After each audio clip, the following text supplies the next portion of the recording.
தமிழ்நாட்டினுடைய கல்லூரி கல்வி இயக்குநரகம் வெளியிட்ட ஒரு சுற்றறிக்கை, அதை தொடர்ந்து வந்திருக்கின்ற பிரச்சனை.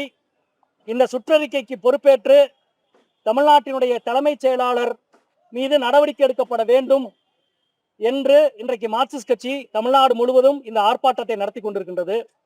இந்த சுற்றறிக்கையினுடைய பின்னணி என்பது மிக தெளிவானது. கடந்த ஜூலை மாதம் 20ஆம் தேதி டெல்லியில் நாடாளுமன்றத்தை நோக்கி மாணவர்கள் நடத்திய மிகப்பெரிய போராட்டம் ஆளுங்கட்சியை நடுநடுங்க செய்தது.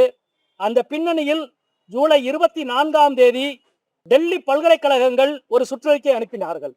மாணவர்கள் இந்த போராட்டத்தில் பங்கெடுக்க கூடாது, மாணவர்கள் ஜந்தர் மந்தர் பகுதிக்கு போகக்கூடாது, மாணவர்களுடைய எதிர்காலம் பாழாகிற அபாயத்தை பற்றி விரிவாக விளக்கி ஜூலை 24ஆம் தேதி டெல்லி பல்கலைக்கழகங்கள் ஒரு சுற்றறிக்கை அனுப்பின.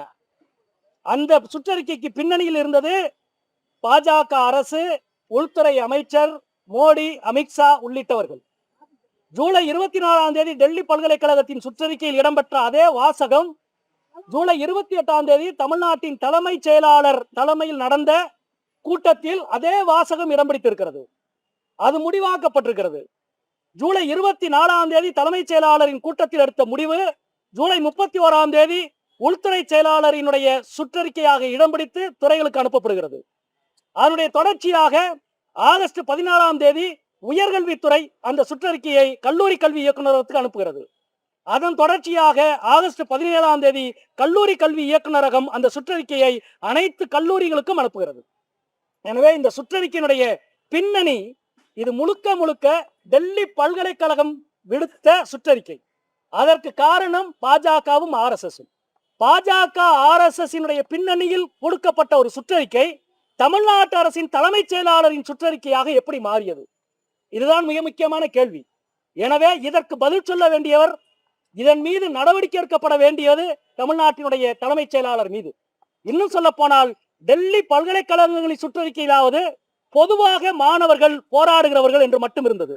தமிழ்நாடு அரசின் தலைமைச் செயலாளரினுடைய சுற்றறிக்கையில் குறிப்பாக இடதுசாரி கட்சிகள், சிஜேபி கட்சி என்று இருக்கிறது. இடதுசாரி கட்சிகள் நடத்துகிற போராட்டத்தில் மாணவர்களை பங்கெடுக்க சொல்ல தடை விதிக்கிற அதிகாரம் யாருக்கு இருக்கிறது? இடதுசாரி கட்சிகள் என்ன தடை செய்யப்பட்ட கட்சிகளா? சரி, இடதுசாரி கட்சியினுடைய மாணவர்கள் போராட்டத்திற்கு போகக்கூடாது, ஏபிவிபிக்கு போகலாமா? பிஜேபி மாணவர் அமைப்புக்கு போகலாமா? திமுக, அதிமுக, டிவிகே மாணவர் அமைப்புக்கு போகலாமா? இது என்ன சுற்றறிக்கை? எவ்வளவு ஜனநாயக விரோதமான ஒரு சுற்றறிக்கை!